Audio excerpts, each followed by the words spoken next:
Well, good morning, everybody. Happy New Year. You're listening to the RepcoLite Home Improvement Show, sponsored by Benjamin Moore. And I know. We're a couple of weeks into the new year. But this is my first time back, really, for the new year, and I want to make sure I cover all of the pleasantries appropriately and adequately. So happy New Year. I hope everybody had a great Christmas, all of that. All right, on the show today, I'm really excited, super pumped. I've got an interview that I'm going to play. About a month or so ago, something like that, I was contacted by Ginger Martin. She's a carpenter by trade, and she's now running an online school called the Crafty Carpenter DIY Academy.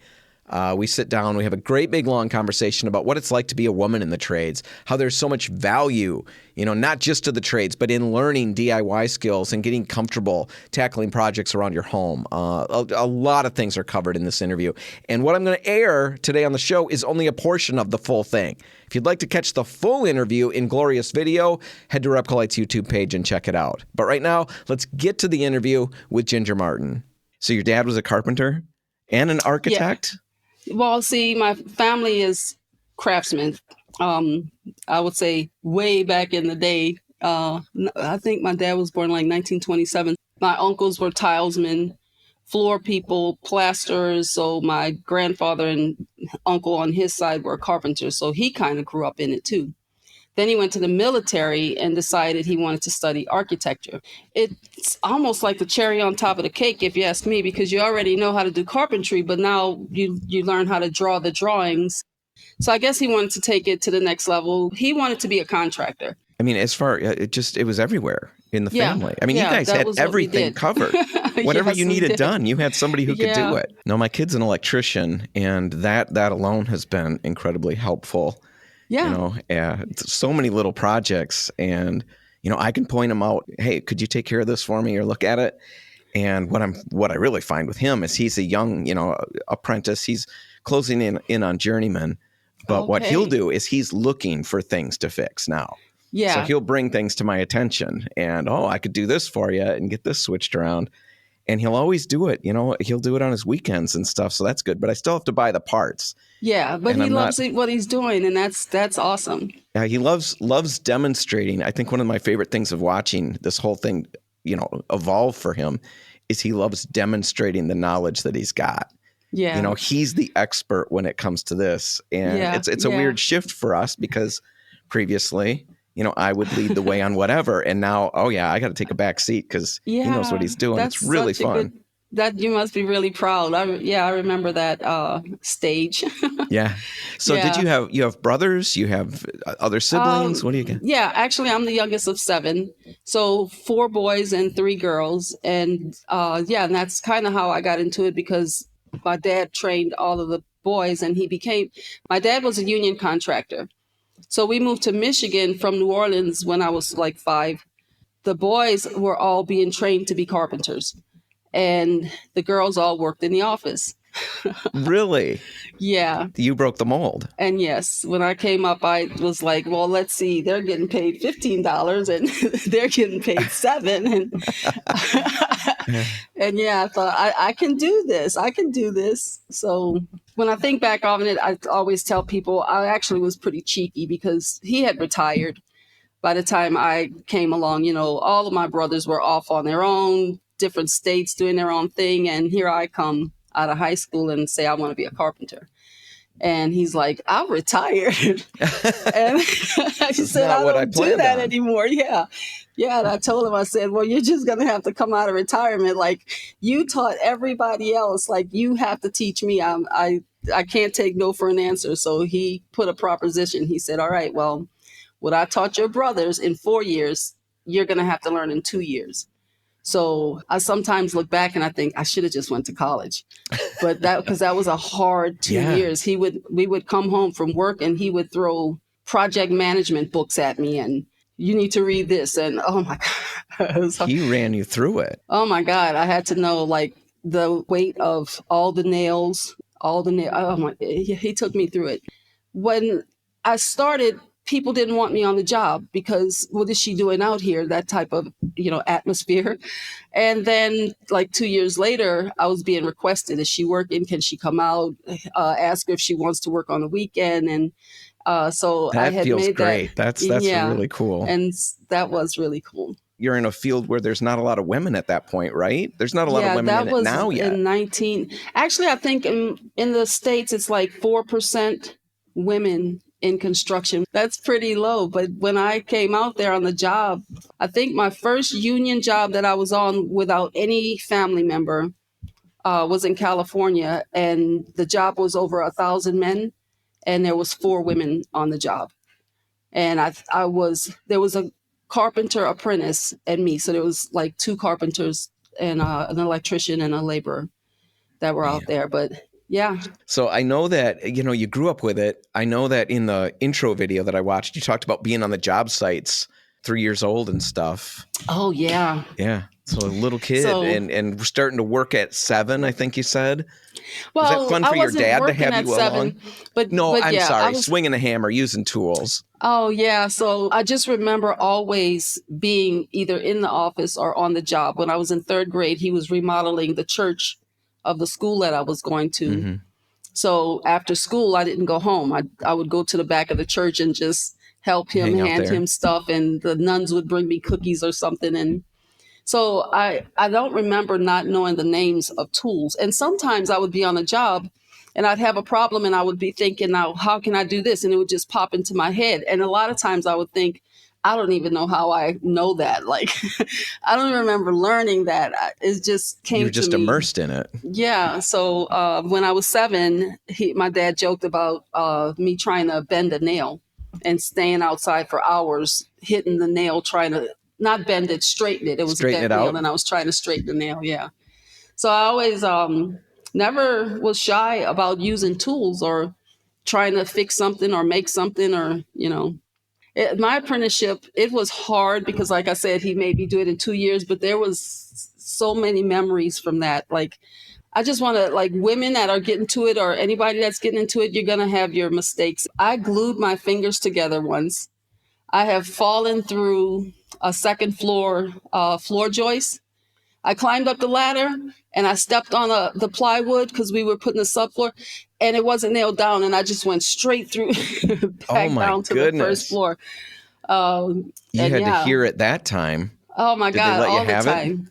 No, Yeah. Well, we were both scared. Like, I landed on my feet, but it was like, oh my God. How'd I get here? Yeah. And I went up the ladder and bam, just like that, I was back on the 1st floor. So my dad used to say, you always fall in a pile of and come up smelling like roses. See, I always fall in that pile and I smell just like what that pile's supposed to smell like. That's how it ends for me. I've been really lucky. I've fallen off ladders and I've been lucky enough to land on my feet every time. All right, we're going to take a quick break and we'll be back with more from Ginger Martin. That's just ahead. Stick around.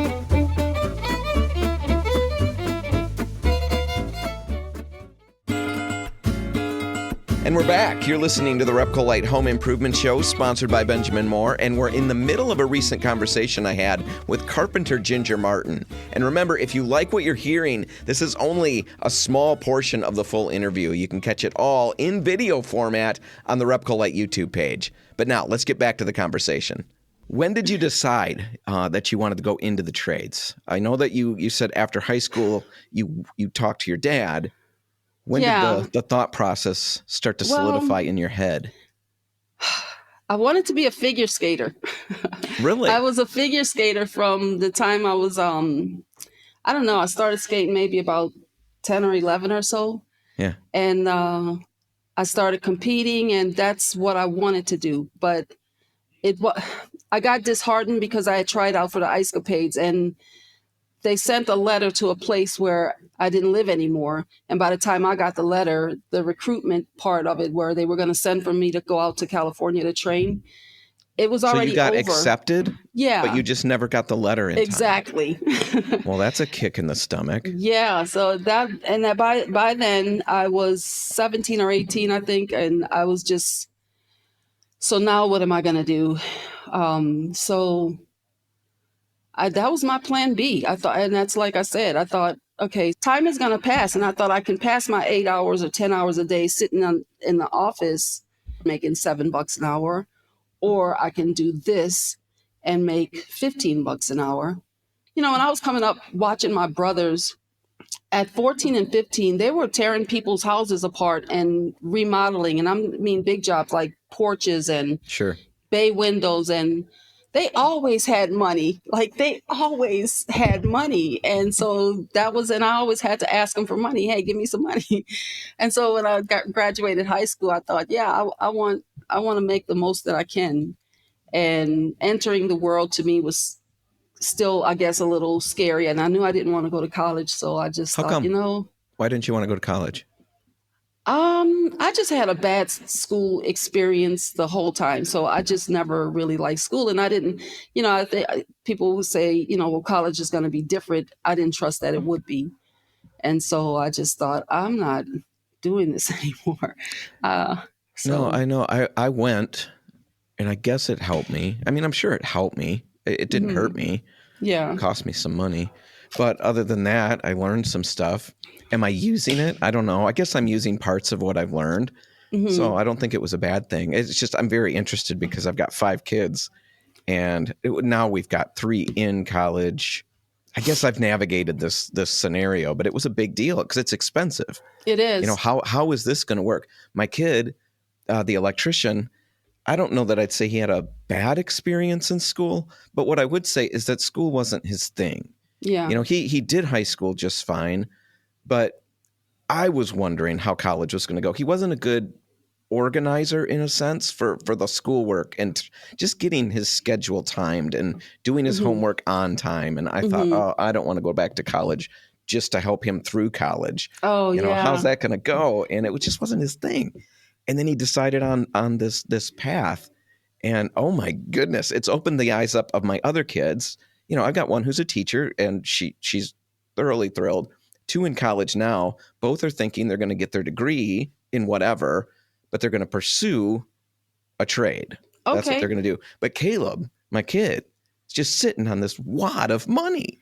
Yeah. I mean, it's ridiculous. And he doesn't have the debt. He's just got... Exactly. Oh, it's crazy. And another thing is that by the time I was 18, I think 3 of my brothers were married and had families, and they were taking care of their families. So it was like, yeah, I could go to college, but I can also kind of get paid while I'm learning to be a carpenter. And honestly, I make more money than a lot of my peers that I know that have gone to college.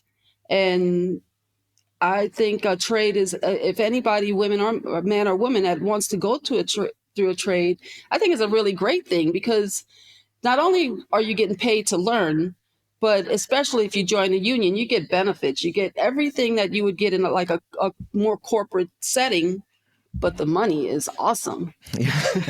And you've got you don't have the debt. And you don't, that you've amassed from college. It's really cool. So I'm wondering how many people are listening right now who are thinking, okay, you did it, Ginger, you did it, but you grew up in it. This is something maybe that just automatically comes natural to you. I'm not mechanically inclined. I'm not good with my hands. What do you think? I mean, you've got this academy. You've got to believe, I would think, that everybody can learn to some extent. Oh, yeah.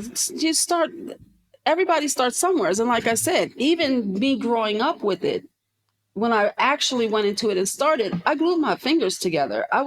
What'd you glue them together with? What particular glue? I was putting down a floor. Back in the day, the floor tiles, they didn't come with glue. So you'd have to put the glue down with a trowel and spread the glue, and then you'd put your floor tiles in. And then as you rolled it, the glue would come up between the cracks, and you wipe that out. And so that's what I was doing. And I was trying to impress, I guess. I wanted to do the room by myself. I didn't want my dad's help. So he went outside and he was doing something else. And, I was cutting the corners and I was really proud. It was coming out really good. But in trying to go fast, when I would get glue on my fingers, I would rub them together and try and, get the little... get it off. But my fingers were getting dirty and the glue was building up. And like I said, I was trying to go fast. So they started kind of getting sticky. And then so I rubbed dirt in it to try to get the glue to come off. And I don't know. Next thing, it was contact cement. They're all stuck together with the contact so the cement. next thing I know, now the dirt, the glue is seeping through the dirt, and then I can't move my fingers anymore. I went outside, and my dad was actually working underneath the house. So I went outside and I told him he had to come out, and he was upset, like he was, like I said, already retired. So now that I'm under the house, now you want me to come out. So he came out the house and from under the house, and I held my hands up, and he started laughing at me so hard. He was crying, and I started crying because he was laughing at me. And oh my God. Yeah, we had to get paint thinner and everything, just keep soaking my hands. And the whole time he was just laughing at me. And that's so funny. I did my in-laws. So I work with paint. I work with coatings and stuff like that. We sell deck products. And so they had a deck that needed doing.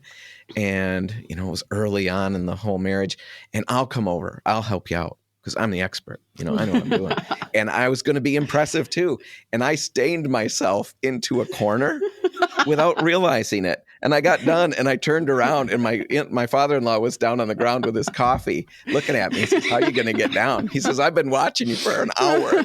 Paint yourself into that corner." I had to jump over the edge. They had to get a ladder. They debated if they were going to. Yeah. So yeah, you don't grow up knowing how to do this stuff, even if you grow up in it. Right. You still make mistakes. You still have to learn. Everybody's got to learn. But you really believe that everybody's got a shot at figuring this out. I do believe that. And I do believe that there's more and more people who are interested in learning how to do it themselves, But as far as learning, the basics is safety first with your tools and getting comfortable. Even hearing the sound of the saw, like I think a lot of people get intimidated even when they just hear the sound of a saw. And just working past all of that and getting people comfortable using their tools. So that's just kind of what I'm trying to do. And I also think as we go into the times that we're in, and if it gets any worse, people should be familiar with how their homes are put together. Your son, as an electrician, he's learning more than just electrical work. He's learning framing. He's learning because he's just around it and he's seeing it. But it's important to learn how your home is put together, because if times get really hard and you can't afford that contractor, things break. And it's good to know how to fix it and have that confidence of oh my goodness, even if it's just a temporary fix until you call a contractor, it's good to know how to use your tools and apply things to your homes. Just being comfortable with it, just picking up some things, I think that's a huge value in what you're doing too, is even if, the people checking you out and the people listening to this show and learning stuff and people going anywhere to learn stuff doesn't necessarily mean that they need to jump into the trade with both feet. If they can still handle a couple of main projects at their home, a couple of little things that they've got to work on or things that go wrong, they understand that a little better. I mean, my goodness, I don't want to go into appliance repair, but I have learned because my dryer quit working. Exactly. My bank account was empty. I didn't have any, I know it's expensive. I'm starting to look online. I figured out enough to figure that thing out. Exactly. With a $13 part. I don't want to go into the field, but I can address some issues. And once you learn one thing, my experience, I'm sure that's yours, you feel confident trying something else. Exactly. All right, let's take a quick break, and then we'll be back with the conclusion of my interview with Ginger Martin. That's next. Stick around.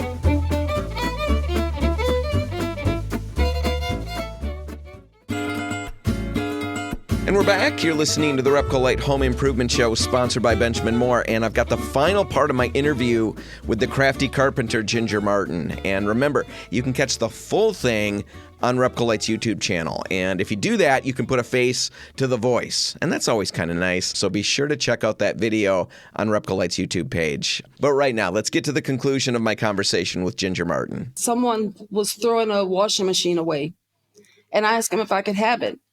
And they gave it to me. They said, it's broken. Why would you want this? Yeah, if you want it, take it.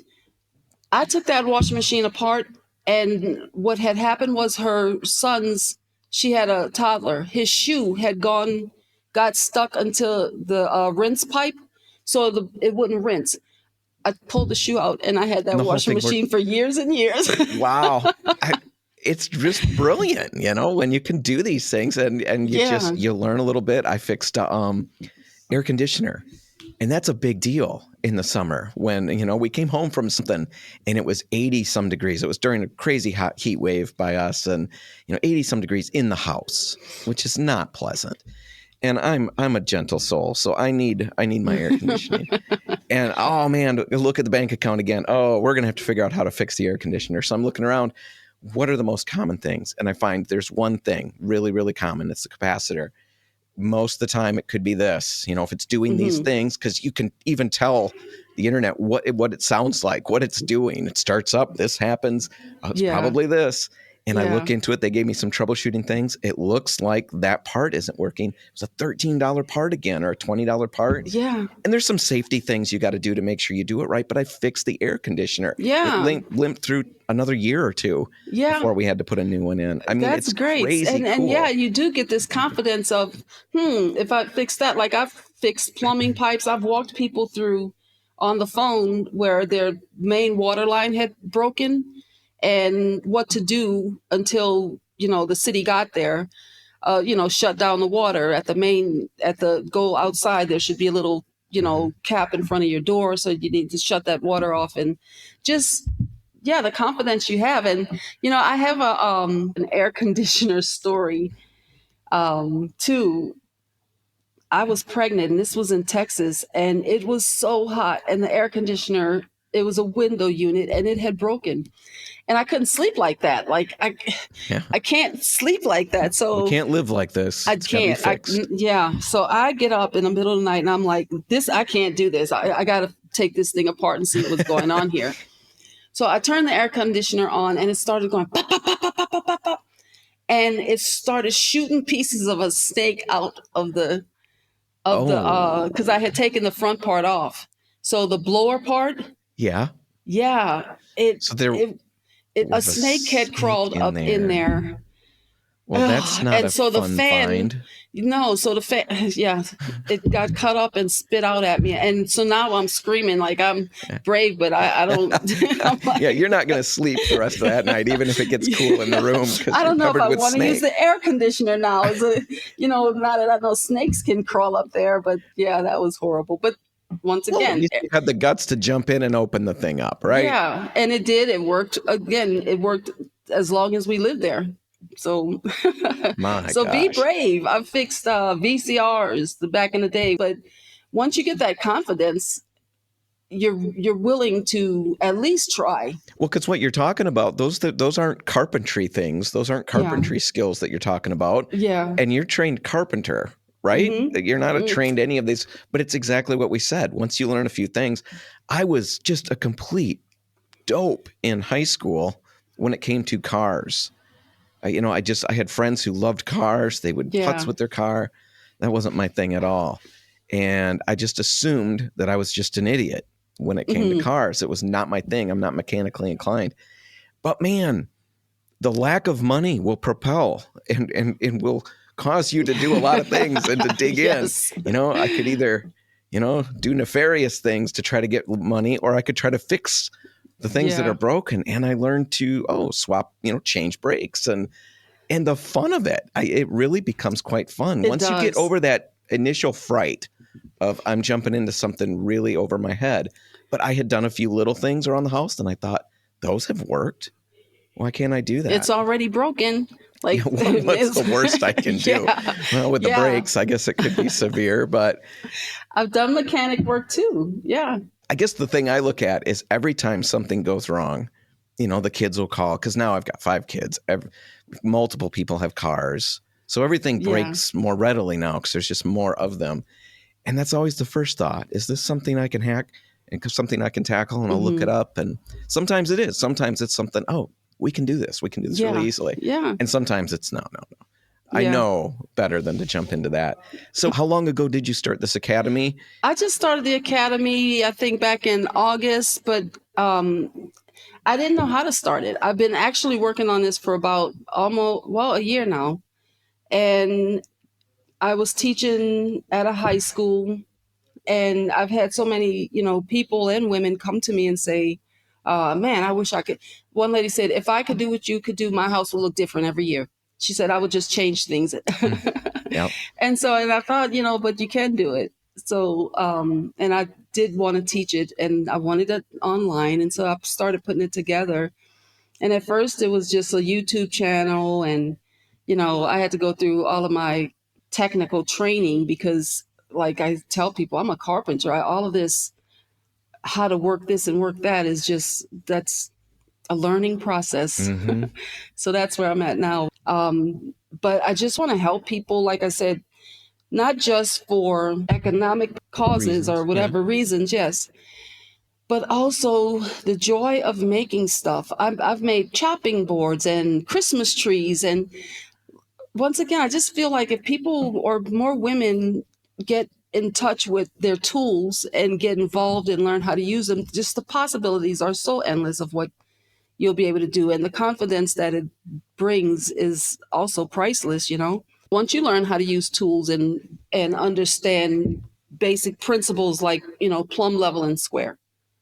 Plumb, level, and square. It needs to be plumb, level, and everything is based on it being square. So those basic concepts, I thought, if people could learn that, and if people could learn how to use their tools, your imagination can run wild. Yeah. So what's your vision for the Crafty Carpenter and your academy moving forward? What do you think in the next couple of years? What do you see? I'm hoping to see a lot of women. I want us to be able to, like I said, just share with each other, use our tools, get online and say, a place where you can get online and say, hey, I want to change the handles on my cabinet door, or I think I want to give my kitchen a new look. What's your ideas? And be able to bounce ideas off each other, or even say, hey, I pulled the cabinets off the wall and this is what I found back there. And now how do I address this situation? So I want it to be a place where women can grow and learn and express and share projects, because it's also a lot of fun that when you build something to be able to say, look at this is so cool, this is what I did. It's how do I get all this glue off my fingers? Just a place where you're gonna need paint thinner for that. Yeah. But a place where we can all come together and share our projects and learn from each other. Or I had one lady, she wanted just to simply hang some blinds by her windows. And she was scared. And so I did a video for her this is how your windows are framed. Windows and doors are framed like this. You got a good 3 inches on either side and a whole header above. So this is the area. And then if you want to go past that area, this is the kind of bolt you're going to use. Because you can, if you're not going into a stud, you still can hang your stuff. You just can't hang it with a normal screw. So just, stuff like that. Like it's. How did it end for her? She off? She never told me. Oh, see. I know. She needs to come back and show you that it worked. Come back, yeah, and show me that. I would love to see. And that's what I'm saying. To share your work, I would have. Maybe she hasn't done it yet. I don't know. But she never came back. But that's out there, like understand. If you understand the framing around your windows and doors, now everything. Once now if you want to hang a door, you have to understand the framework, where your nailing is. We talked about that earlier. I know I did a segment on our radio show, I don't know how long ago, earlier this summer, maybe earlier this spring, but it was the anatomy of framing, of a house. Okay. And, it's just brilliant and riveting to listen to on the radio, I'm sure. I did my best to make it as entertaining as possible, but it's so interesting to me because all of what you just said, you have a better understanding for what's going on behind the walls. Mm-hmm. And you feel more confident doing other things because at least to some extent, what's going on. And the other thing that really hit me, I don't remember if I even said it out loud in the show, but some of the terminology with, all the framing materials, I'm not comfortable with. I just didn't know it, mm-hmm. and you feel like a complete idiot, using the wrong word or saying something. So what I would do is I would avoid any conversations in the paint store. I would avoid conversations other places where I had to call those terms and, bring those terms up. Yeah. And it limited, some of the things I would even ask in the stores, and just learning a little bit of the vocab. Yeah. This is what that's called. I can have that conversation. I don't have to worry about being stupid about it. Yeah. I understand it. And now people can help me and I can move ahead.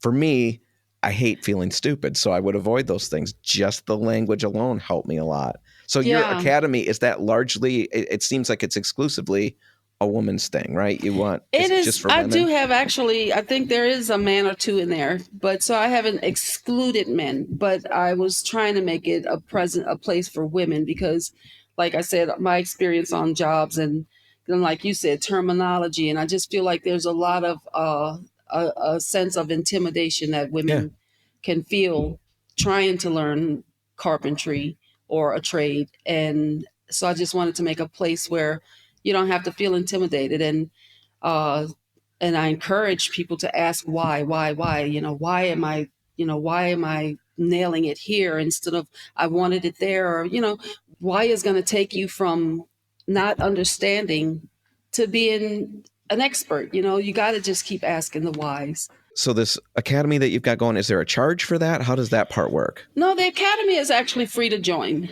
I charge for liaison work for like people, men or women, who are getting a project done.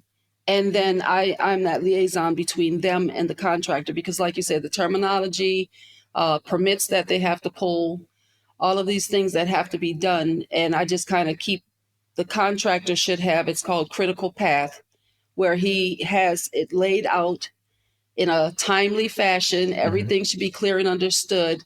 And I still think that's kind of intimidating for a lot of people to talk to a contractor, but you don't have to feel intimidated asking me or talking to me, and I can talk to that person. And then I also charge for larger projects that if people want me to actually walk them personally through putting up a petition wall, or, they want to put a deck outside, or, a project that they want to do hands-on, but they still feel kind of unsure about it, then I charge consultation for that. Now, do you do that local? Do you do that online? Online. So you'll help anybody anywhere? Anybody, anywhere. Yes. Yeah, because I got listeners in Detroit. I've got listeners on the west side of the state, and who knows where else anybody else is finding this. Yeah, it's cool. Let's give them some information. If they want to reach out to you, how do they find you? Finding me is really easy. It's always the Crafty Carpenter. So YouTube channel, the Crafty Carpenter, and then the school, which is a platform that's spelled SKOOL. It's school community. And then you just type in their search bar, the Crafty Carpenter. I should come up, but it's called the Crafty Carpenter DIY Academy. Well, good luck with everything. I'd certainly like to, touch base with you from time to time. Maybe we could pick a couple topics sometime down the road and just let you run through some of the stuff that you would normally do. That would be great and awesome. Yeah. I'm so glad you had me here. I really enjoyed this. Yeah. It's a lot of fun talking to you. So, all right. Take care. All right. You too. All right. Again, remember, you can catch that full interview, much more stuff if you go to RepcoLite's YouTube page. Check that out. Also, check the show notes and the YouTube description for all the links and everything you need if you do want to check out Ginger's Academy. All right, let's take a quick break, and when we come back, I've got 3 or 4 reasons why I think the trades might be the perfect job for you, your kid, or your grandkid. I'll have that in just a minute. Stick around.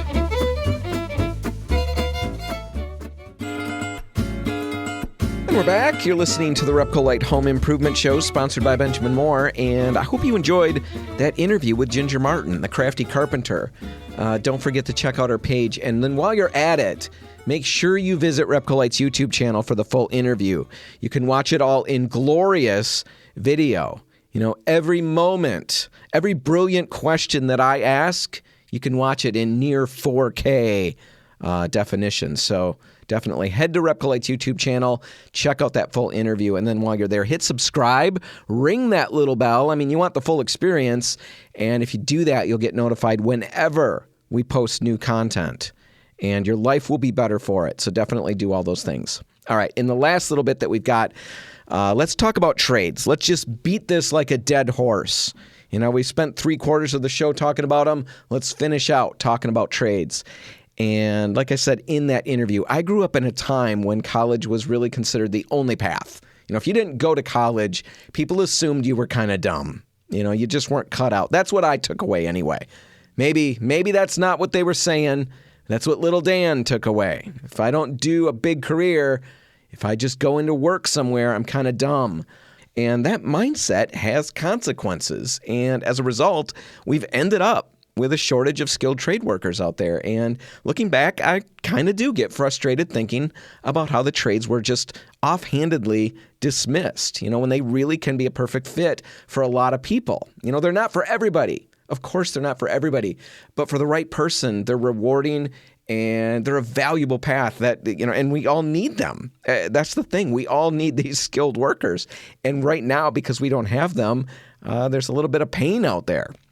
So if you've got a kid or a grandkid considering their future, don't overlook the trades. Don't breeze past them. Be that advocate, be that voice who at least brings them up and stresses the fact that there's beauty in working with your hands, in creating things on a daily basis, in developing and fine-tuning a craft, and taking pride in your work.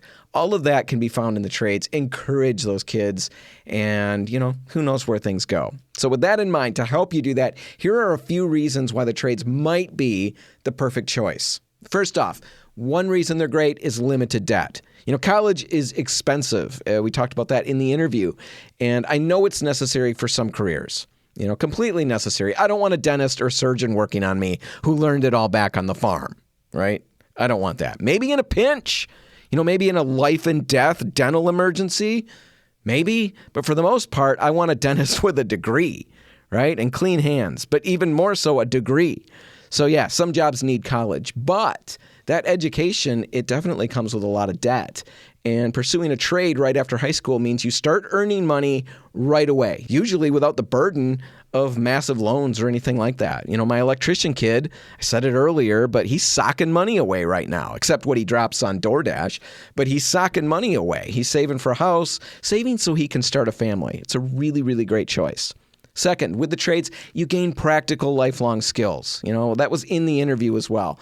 But my electrician kid, he doesn't just work his trade. He's picked up abilities that are going to save him money and serve him forever in his home and in his father's home, which is really important to me. Me is who I'm talking about there. I'm not being religious. Take that in a religious way. I'm sure he can use this for God's kingdom. But mostly I was thinking about my house. I've got some needs, electrical needs, and I'm hoping he'll help. Another of my kids, he spent last summer working with a painting contractor, and he went from zero painting experience to confidently moving around 30-foot extension ladders and painting houses. These skills stick with you, and they make life easier. Third, in the trades, you're surrounded by people who tackle challenges head-on all the time. My electrician kid works with tradespeople who fix houses, renovate properties, and take on huge projects without hesitation. And that kind of confidence is contagious. It prepares you to handle anything and to jump willingly into anything. Last thing, jobs are plentiful and they pay well. I know college grads who are struggling to find work right now. And while that's the case, trade workers, they're in demand. If one job doesn't work out, there are 5 others waiting for your skills. And the pays really good. No waiting years to get established. So if your kids or your grandkids or you enjoy working with your hands, you want a rewarding career, consider the trades. Talk to local contractors, painting contractors, plumbers, electricians to learn more. It's challenging work, but incredibly fulfilling. And that's going to do it. If you happen to be looking for a painting contractor for some work this winter, be sure to head to RepcoLite.com and click the Find the Painter tab on the homepage. Fill out a brief form, and then we'll help you connect with a painting contractor in your area who specializes in whatever work you need done. Now remember, you can catch the full interview with Ginger on RepcoLite's YouTube page. Check that out. Be sure to subscribe, ring that little bell, and like the video. 3 things for you to do there. Do all of those. Appreciate it. I really appreciate it. All right, whatever you do today, make sure paint's a part of it. Have a great weekend, everybody, and I'll see you next week. I'm Dan Hansen. Thanks for listening.